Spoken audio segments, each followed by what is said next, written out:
இது தாவாக நீதியரசர் திரு செந்தில்குமார் விஷயத்தில் நீங்கள் எப்படி நடந்துக்கிட்டீங்க, இப்போ ஜிஆர் சுவாமிநாதன் விஷயத்தில் எப்படி நடந்துக்கிறீங்க? அப்போ அவங்க பெரிய பாஜக, நீங்கள் சின்ன பாஜக, அப்போ பேர் வந்துரும்ல. அங்கே வந்து அதிகப்படியாக அப்ஜெக்ஷன் பண்ணது அதிமுக கிடையாது, திமுக கிடையாது, பிரச்சனையை எழுப்புனது பாஜக கிடையாது. இது எல்லாமே சு வெங்கடேசன் தான் இதை வந்து ரொம்ப அக்ரெசிவாக பண்ணுறாங்க. ரேஷன் கடையே இல்லைன்றீங்க, இப்போ அங்கங்கே இயங்கிக்கிட்டு தான் இருக்குது. இதுவே தெரியாமல் நீங்கள் இங்கேருந்து பாண்டிச்சேரியில் போய் உங்களுக்கு முதல்ல நல்ல ஸ்கிரிப்ட் ரைட்டர் வேணும்.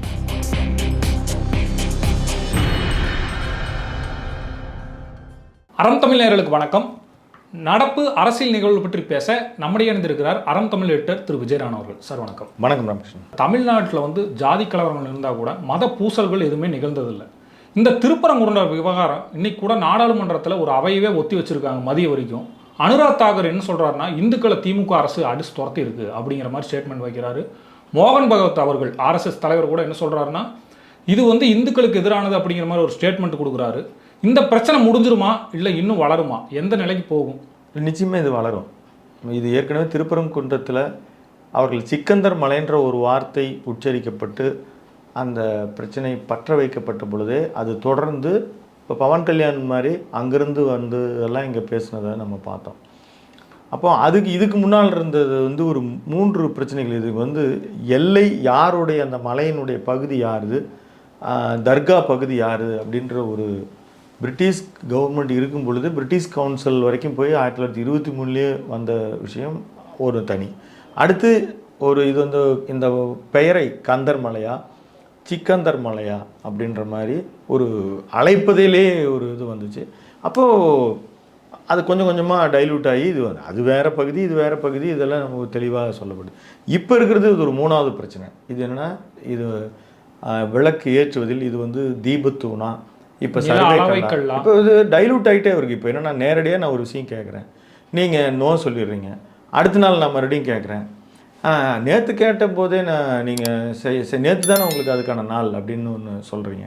மறுபடியும் இன்னொன்று சொல்கிறாங்க, கார்த்திகை மாதம் முழுவதும் இந்த விளக்கு ஏற்றலாம் அப்படின்னு சொன்னால், இல்லை அது விளக்கு தூணே இல்லைன்னு நீங்கள் ஒவ்வொரு ஸ்டெப்பாக கொண்டு வரும் பொழுது தான் இப்போது எல்லாருக்கும் இந்த விஷயம் போய் தடுக்க தான் வளரும் ஒவ்வொரு விஷயத்தை.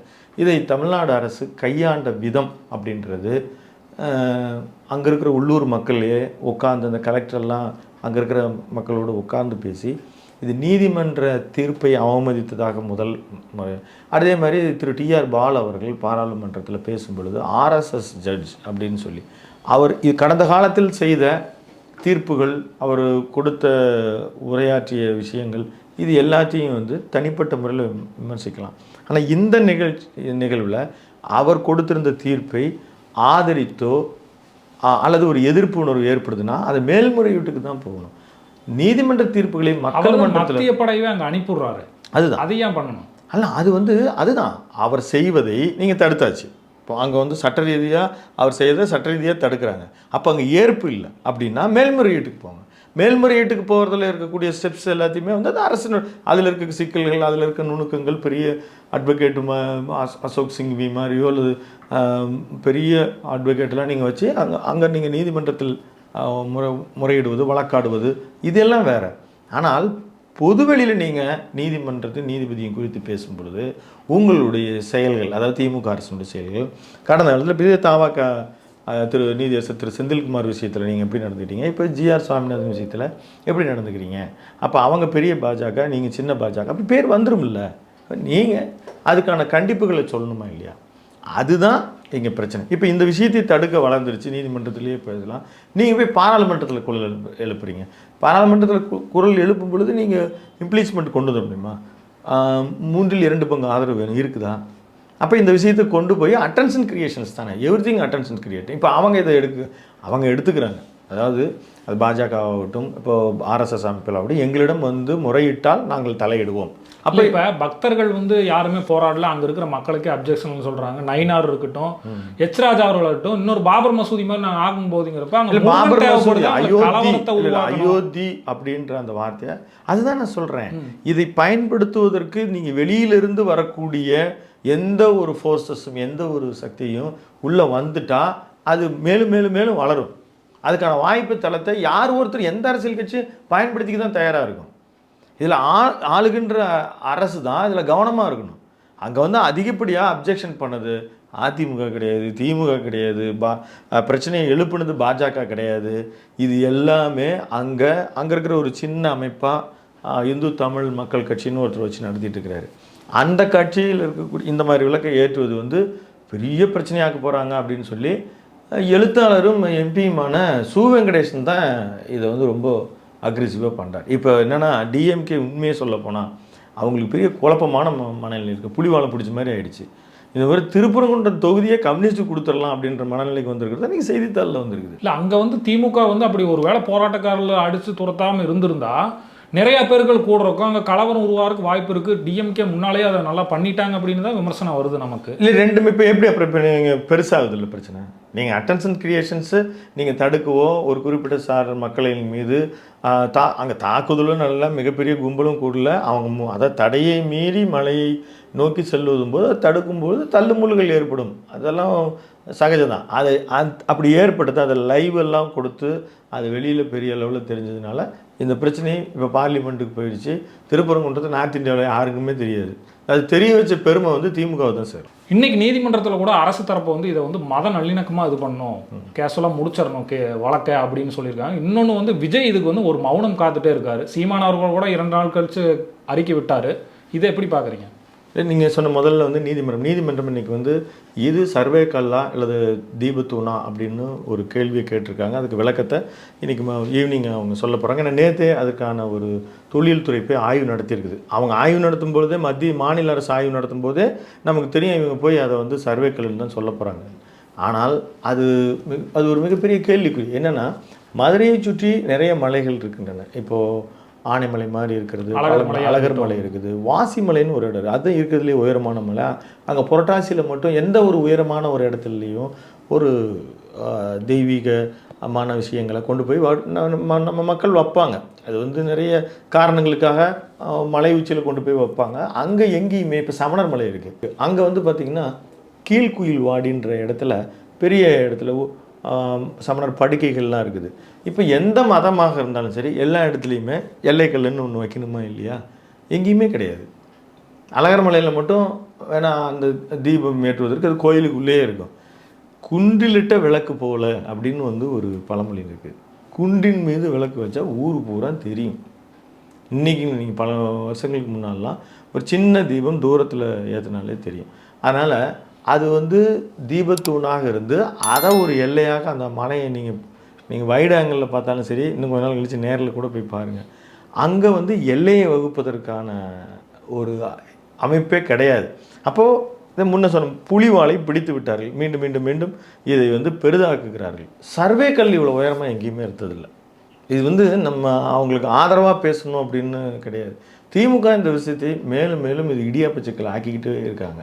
அவங்களுக்கு எப்படி இது ஹேண்டில் பண்ணுறதுன்னு தெரியல. இவங்க கொண்டு போய் பார்லிமெண்ட்டில் பேசுறதுனால எந்த வர வாய்ப்புகளை எங்கேயுமே, அதுவும் குறிப்பாக கோயில் வழிபாட்டு தலங்கள் பிரச்சனைகள் எல்லாம் எங்கேயுமே பாஜக துணை அமைப்புகள் விட்டதே கிடையாது. அப்போ இதற்கான வாய்ப்பை வந்து பெரிய வாய்ப்பை திமுக ஏற்படுத்தி தருது. அடுத்து நீங்கள் விஜய்க்கு பெரிய குழப்பம் இருக்குது. அவருக்கு எப்படி ரியாக்ட் பண்ணுறது, எது குறித்து பேசுறது, அவங்க டீம் எல்லாருக்குமே செய்தியை திருப்பரங்குன்ற மேட்டர் தெரியல. அவர் எல்லாம் தெரியும். அவருக்கு அது எப்படி சொல்கிறது, சொல்லி எந்த ஸ்டாண்டில் நம்ம யாரையாவது கடைசியாக வந்து சொல்கிறது. புதிதாக கட்சி ஆரம்பிப்பவங்களுக்கு எல்லாத்துக்குமே இந்த மாதிரி பிரச்சனை இருக்குது. இதுக்கு நம்ம எதாவது ரியாக்ட் பண்ணால் யாரையாவது காயப்படுத்திடுமோ, கஷ்டப்படுத்திடுமோ.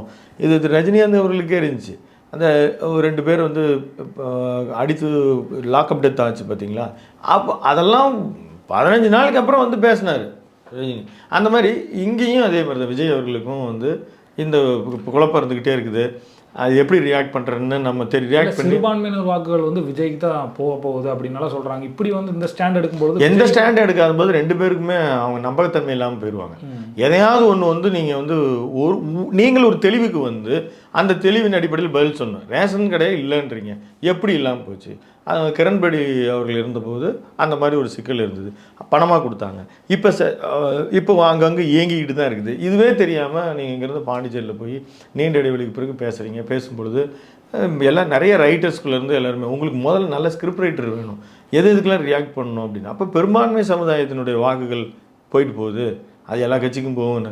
சிறுபான்மை சமுதாயம் வாக்குகள் மட்டும் நாம் அழகாக கவிக்கணும்னு நினச்ச யாருக்குமே நிரந்தரமாக அது கண்டினியூ ஆகாது. அதிமுகவில் வந்து செங்கோட்டையன் இப்போ தாவேக்காக்கு போயிட்டாரு, மேற்கு மண்டலம் காலி, கீழே வந்து ஓபிஎஸ் ஏற்கனவே போயிட்டாரு, தெற்குலி வந்து இது இல்லை. அதனால எடப்பாடிக்கு ஒரு ப்ரெஷர் வந்துட்டே இருக்கு. இன்னும் எலெக்ஷன் வந்து பெரிய கூட்டணி வந்து எடப்பாடி நோக்கி போகவே இல்லை. பிஜேபி அதிமுக கூட்டணி மட்டும்தான் இருக்குங்கும் பொழுது இப்போ ஓபிஎஸ் அவர்கள் டெல்லி போயிட்டு வந்திருக்காரு. அவரை வந்து மறுபடியும் அதிமுகவில் சேர்ற மாதிரி ஒரு தகவல்கள் வந்துட்டு இருக்கு. எனக்கும் அப்படி தான் நானும் கேள்விப்படுறேன். நிறைய சோர்சஸ் அப்படி தான் சொல்கிறாங்க. அவரை எப்படியாவது கொண்டு வந்து, ஏன்னா அவர் வந்து போய் கட்சி ஆரம்பிக்கிறீங்களா அப்படின்னு கேட்டு நானும் அப்படி சொல்லவே இல்லை அப்படின்றாரு. அப்போ அவருடைய நிலைப்பாடு என்னவாக இருக்கும்? ஆக கடந்த மாதத்தில் அவர் வந்து திமுகவுக்கு போயிடலாம்ல அப்படின்ற மாதிரி ஒரு சிந்தனை வந்ததாகவும், இல்லை நீங்கள் வெயிட் பண்ணுங்கள், அப்படி ஒரு வேளை கடைசி வரைக்கும் உங்களுக்கு வந்து அதிமுக எடப்பாடி தலைமையிலான அதிமுகவோட உங்களால் ஒன்றிணைய முடியுதுன்னா நாங்கள் என்டிஏக்குன்னு ஒரு சீட்ஸ் வாங்கிடுறோம், அதில் நீங்கள் அதில் கனெக்ட் ஆகுங்க, அதிமுக தனியாக அவங்க ட்ராவல் பண்ணட்டும் அப்படின்ற மாதிரியான ஒரு திட்டத்தை கொடுத்துருப்பதாக நாம் கேள்விப்படுறோம். தூய்மை பணியாளர்கள் பிரச்சனை வந்து ஆகஸ்ட்டில் நடந்தா, இன்னைக்கு கூட பல இடங்களில் நடந்தது. ரிப்பன் பில்டிங் முன்னால், பெரியார் சிலைக்கு முன்னால் நடந்தது. ஒரு 100 நாட்கள் ஆயிடுச்சு, மறுபடியும் வந்து தூய்மை பணியாளர்கள். ஆமாம், இன்றைக்கி அவங்க மெரினா பீச்சில் அவங்க அமர்ந்திருக்காங்க. அவர்களை வந்து அரசு வந்து ரொம்ப லெஃப்ட் ஹேண்டில் தான் கையாளுது. அவங்கள வந்து குரல் எழுப்பவே கூடாது, அவர்களும் விதவிதமான வடிவங்களில் போராடி பார்க்குறாங்க. அதை விளிம்பு நிலையில் இருந்து அவங்க போராடுறாங்க. இந்த அரசு வந்து ரொம்ப அசால்ட்டாக அதை ஹேண்டில் பண்ணுறாங்க. இதில் மீடியாக்களையே கவனம் பெறாமல், அல்லது அதை ஒரு துண்டு செய்தியை அப்படி ஃப்ளாஷ் நியூஸ்லன்னா ஃப்ளாஷ் நியூஸ்னு சொல்கிறதே ஒரு பிரேக்கிங் நியூஸாக சொல்கிறதையே அப்படியே சில நொடிகளில் கடந்து போய் அந்த அரசு இல்லாமல் ஒரு 10 நிமிஷம் 5 நிமிஷம் நியூஸாக அது 2 நிமிடங்கள் கூட நீடிப்பதில்லை. அது வேணால் நம்ம தேடி பிடிச்சி பார்க்குற மாதிரி தான் செய்திகளை வச்சுருக்காங்க. தூய்மை பணியாளர்கள் விஷயத்தில் அவங்க கொடுத்த வாக்குறுதி, திமுக அரசு கொடுத்த வாக்குறுதி தேர்தல் நேரத்தில் மீண்டும் மீண்டும் இவர்களுக்கு மிகப்பெரிய தலைவலியாக அமையும். சீமானவர்கள் வந்து தமிழ்நாட்டில் எந்த பிரச்சனை நடந்தாலும் ஒரு தீவிர எதிர்ப்பை தான் கைரம்பிச்சுட்டு வந்தார்.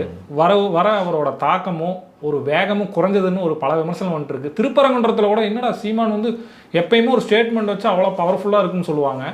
2 நாட்கள் கழிச்சு தான் வச்சார் அது ஒரு ஸ்டேட்மெண்ட். அதை எப்படி இல்லை, அது முதல்ல ஒரு அறிக்கை விட்டார். அறிக்கையில் வந்து ஏற்கனவே இருந்த நிலைகளை தான் தொடரணும் அப்படின்ற மாதிரி அவர் ஒரு அறிக்கை கொடுத்தார். இதுதான் திமுகவினுடைய நிலைப்பாடு.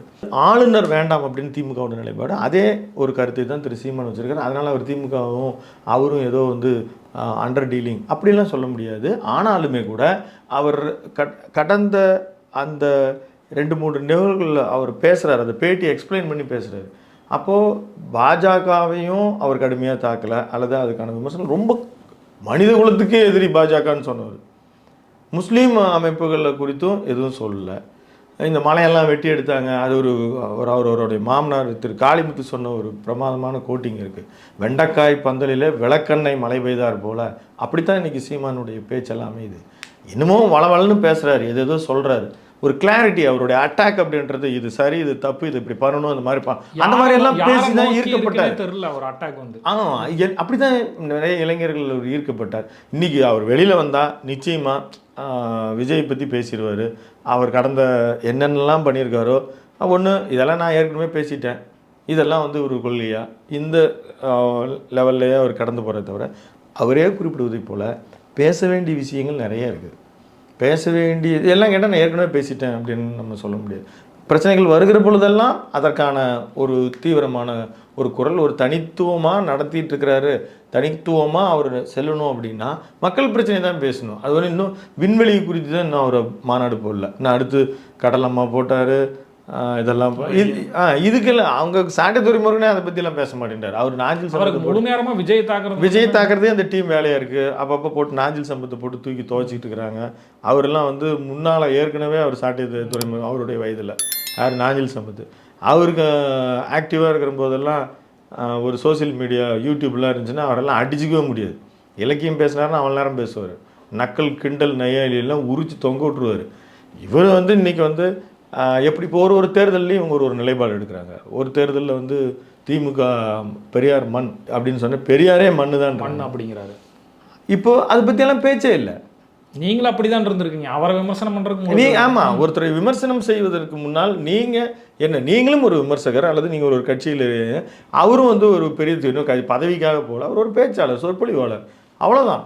அப்போ நீங்கள் அவங்களுக்கு அட்டாக்ஸ், அதாவது நீங்கள் யூடியூப்லேயே என்னறீங்களா ஒருத்தரை மானக்கேட திட்டணும், அப்போ தான் அது வந்து வைரல் ஆகும் அப்படின்ற கல்ச்சர் ஆகிடுச்சு. அதனால் அப்படியெல்லாம் பேசிகிட்டு இருக்கிறாங்க. தமிழ்நாட்டு நிகழ்வுகள் கொடுத்து நம்ம தொடர்ந்து பேசுவோம். உங்கள் கருத்தை பகிர்ந்தமைக்கு மிக்க நன்றி சார். நன்றி நேயர்களே, தொடர்ந்து இணைந்திருங்கள் அறம் தமிழுடன். நன்றி.